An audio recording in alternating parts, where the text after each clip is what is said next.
Assalamualaikum warahmatullahi taala wabarakatuh. Di sini pada siri ini, dalam siri ini, saya ingin memperkenalkan satu buku yang sangat baik. Bukan buku terbitan Arab Mikro, tapi satu kamus yang kita panggil sebagai Mu'jam al-Mustalahat al-I'rab wal Bina, yang ditulis oleh Antoine Ad-Dahdah. Dia tak perlu saya perkenalkan lagi, penulis ini adalah penulis yang terkenal dalam membuat pencerahan atau susun atur semula kaedah-kaedah bahasa Arab dalam bentuk yang lebih mudah.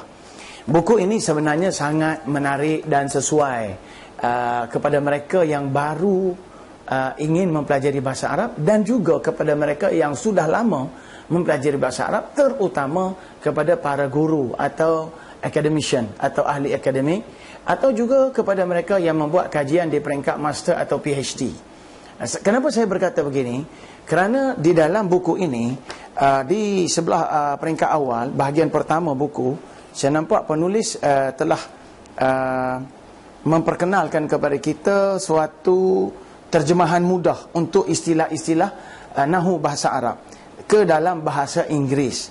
Jadi saya rasa ini sesuai untuk pelajar Melayu, yang mana kalau mereka cuba lihat pada buku ini, mereka akan nampak bagaimana sesuatu istilah itu diterjemah. Jadi contoh saya tunjuk dekat sini dalam muka surat 71 secara rambang.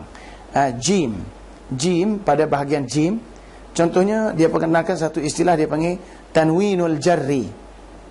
Kalau kita terjemah dalam bahasa Melayu, kita tanwinkan perkataan yang berbaris bawah. Tapi diterjemahkan dalam bahasa Inggeris di sini dengan masuk modulation of reduction. Jadi genitive nunation maksudnya, iaitu satu genitive nunation. Bagaimana kata nama yang berbaris di bawah boleh kita tanwinkan. Jadi istilah-istilah begini penting kepada mereka yang ingin menulis tesis atau membuat modul atau membuat pengajaran kepada pelajar-pelajar yang belum ada asas bahasa Arab tapi mempunyai latar belakang bahasa Inggeris atau bahasa Melayu. Dalam bahagian kedua, buku ini memberi tumpuan kepada ad-dirasah at-tiqniyah wal jadawil wal lawaih, iaitu technical study tables and list. Maknanya dia menjurus kepada bagaimana istilah-istilah teknikal ataupun benda-benda yang berkait dengan masalah teknikal dalam bahasa Arab. Dan saya nampak dalam buku ni, bila saya tengok, dia memberi fokus khusus kepada soal i'rab, iaitu teknikal dari sudut perkataan-perkataan mu'rabat, dan satu lagi mabniyat, bagaimana kita nak trace atau nak mengenal perkataan ini mabni atau mu'rab. Ini asas yang penting yang saya nampak mustahak dikuasai oleh para pelajar.